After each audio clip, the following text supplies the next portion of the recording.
Would it be a bad idea for a large corporation to invest hundreds of millions of dollars into buying the unsold units here in the Greater Toronto area? Because that's actually what's happening over here. We can see real estate firm is planning to turn $500 million worth of Toronto condo stock into rentals. And what we're forecasting is that they're going to buy these units, smaller units around 500 square feet. They're going to rent them out for the next 3 to 5 years at discounted rent prices and then potentially sell these units at a profit. What this is telling us that maybe we should have some market confidence if a large intelligent corporation is going to go ahead and invest this money. Likely they see something that the general public doesn't, and that prices are going to increase. Anthony O'Brien, their firm's senior management director, told CBC, "We've been looking at the market for years, and in their opinion, there is really a significant opportunity right now in Toronto." They mentioned their strategy is to buy it, rent it, and then resell the units back into the market. And not only are there few buyers for the new construction condo inventory, but we're also seeing that there are far less projects now in construction than there were, say, several years ago. And there's some speculation about other companies buying bulk units.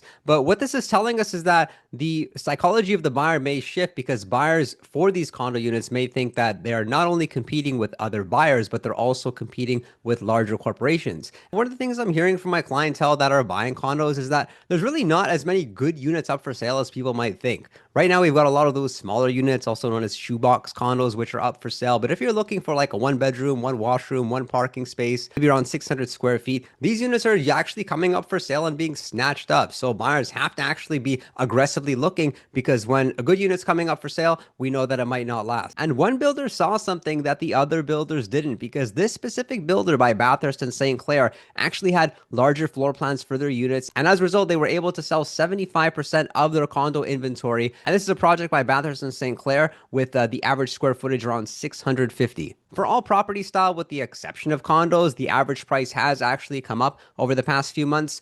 Most buyers are starting to see that listings, which they thought would be sitting for a long time, are suddenly starting to sell. So what that's telling us is that we're in a market where people have confidence that they can maybe upsize, they can downsize, maybe they can move out of the area. Because we have to remember the market is not entirely made up of first-time buyers. We have buyers that are on the fence thinking, is it the right time for them to sell their property and buy something at the same time? And what's the point of looking for something to buy if their property isn't going to sell at a price which they're satisfied with? So as we slowly transition from a buyer's market to a more balanced market, we're going to expect to see more activity here in the Greater Toronto area despite having more inventory which is on the market. And that's reflected here by the number of units sold. And I wouldn't say this year is any different than the rest. We usually see more activity in the spring and then things start to slow down a bit July and August, and then they pick up again in the fall. Let's look at the year-over-year changes first. We can see single-family homes down almost 7%, townhouses down 8%, condos down over 9%. Rent is actually stable, and the month-over-month changes, there's not too much of a difference looking at the past couple of months. It's more about what we're expecting in the future. My prediction is that the average price continues to increase by 1 to 2% each month from now until the end of the year,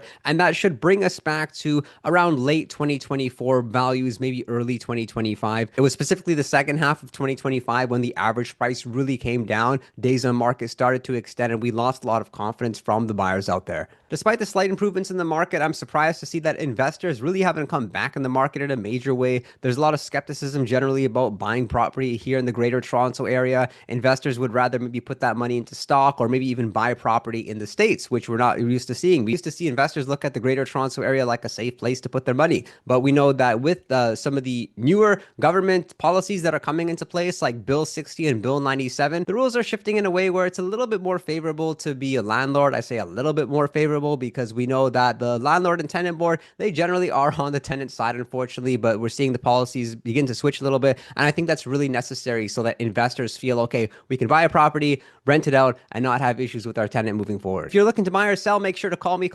My number is 416-671-5218, and I guarantee you my customers get excellent service and fast results with the least amount of stress. I'm also very active on Instagram and look forward to connecting with you. I appreciate your support and look forward to seeing you next time.